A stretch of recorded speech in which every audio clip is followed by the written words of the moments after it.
Assalamualaikum warahmatullahi taala wabarakatuh.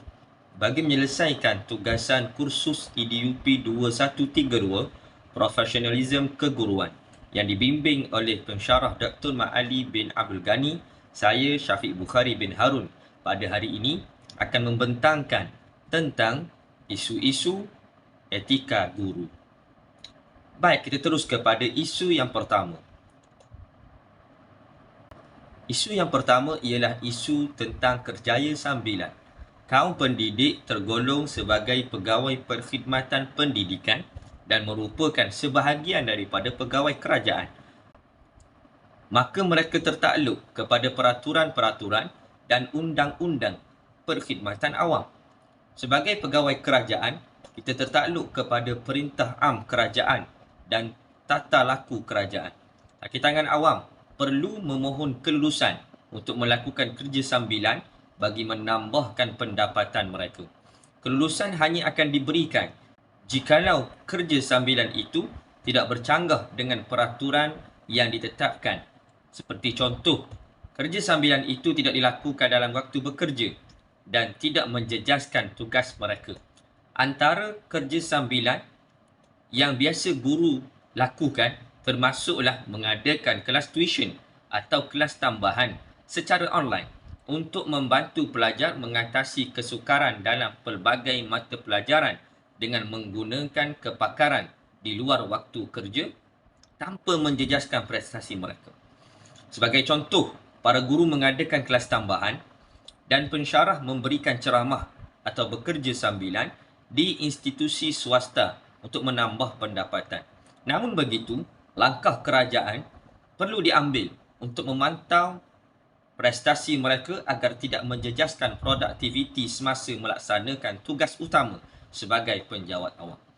Ada kalanya, guru yang menganggap kerjaya mereka sebagai sambilan dan mereka mengutamakan kegiatan mencari pendapatan tambahan mereka dengan mengadakan kelas tuition di rumah mereka. Mereka menitik beratkan kelas tuition berbanding dengan tanggungjawab mereka di sekolah. Mengikut perkeliling kementerian, guru-guru dilarang mengadakan kelas tuition dan jika guru ingin mengadakan kelas tersebut, beliau tidak boleh mengajar melebihi 6 jam seminggu. Beliau mesti mendapatkan kebenaran daripada pejabat pendidikan terlebih dahulu. Guru yang patuh kepada kod etika guru seharusnya tidak menerima wang bayaran kelas tuition murid, terutamanya jikalau beliau mengajar anak muridnya sendiri. Sekiranya guru mengajar anak muridnya, sudah tentu beliau tidak menumpukan perhatian kepada proses pengajarannya di dalam bilik darjah. Pemantauan pihak tertentu perlu untuk memastikan guru melaksanakan tanggungjawabnya di sekolah dan bukan sebaliknya. Isu yang kedua ialah isu pengurusan masa. Pengurusan masa merupakan proses peribadi dan mesti bersesuaian dengan gaya dan keadaan sendiri. Pengurusan masa merupakan satu disiplin diri bagi seseorang guru. Pengurusan masa berkesan bergantung kepada diri seseorang, iaitu sejauh mana seseorang itu teguh dalam menguruskannya untuk mencapai hasrat yang diingini. Secara ringkasnya, pengurusan masa ialah perancangan masa yang berkesan sama ada secara harian, mingguan atau jangka masa panjang untuk memberikan masa bagi aktiviti kuliah, belajar, riadah, tanggungjawab peribadi dan juga istirahat. Pengurusan masa melibatkan dua dimensi, iaitu pengurusan masa untuk diri guru sendiri dan menanamkan aspek kepentingan mengurus masa dalam sanubari pelajar mereka.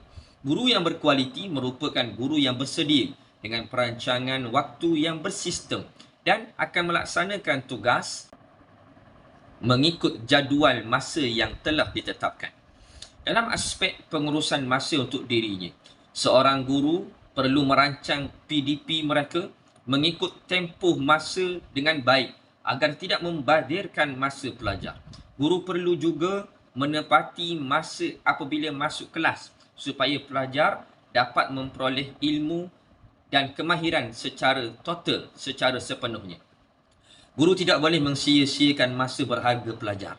Hal ini kerana setiap minit yang diperuntukkan hanya akan bermakna jika pelajar dapat menimba ilmu dan kemahiran yang diberikan. Dengan menempati masa yang ditetapkan oleh pihak sekolah, produktiviti akan meningkat.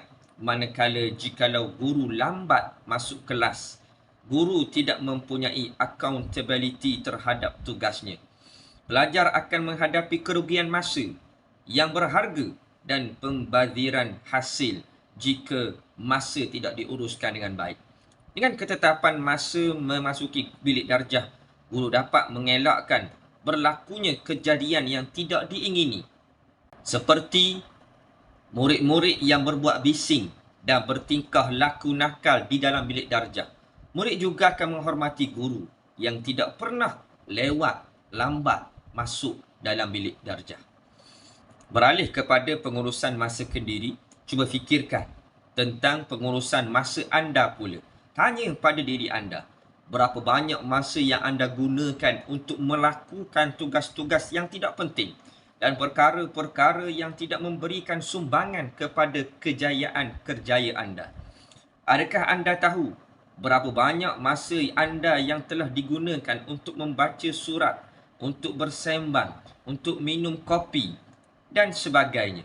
Kadang-kadang kita terfikir alangkah baiknya jikalau saya ini diberikan tambahan masa setengah jam ataupun 1 jam dalam sehari dan betapa banyaknya perkara yang boleh saya lakukan.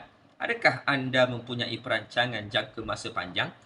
Maka di sinilah diuji bagaimanakah seorang guru menguruskan masa sehariannya untuk mengajar murid mereka dan untuk masa peribadi mereka. Secara kesimpulannya, pembentangan saya pada hari ini telah menyentuh tentang beberapa isu-isu etika yang sentiasa dibangkitkan dalam alam pendidikan. Antaranya adalah tentang kerja sambilan seorang guru dan juga pengurusan masa. Peranan guru amat teruji apabila imej profesion seorang guru ini tercemar oleh segelintir guru dari segi tingkah laku mereka.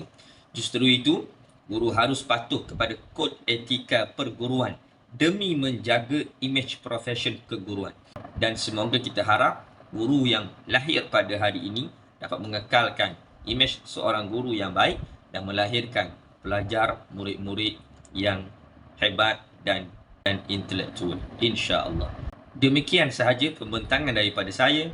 Sekian, terima kasih. Assalamualaikum warahmatullahi wabarakatuh.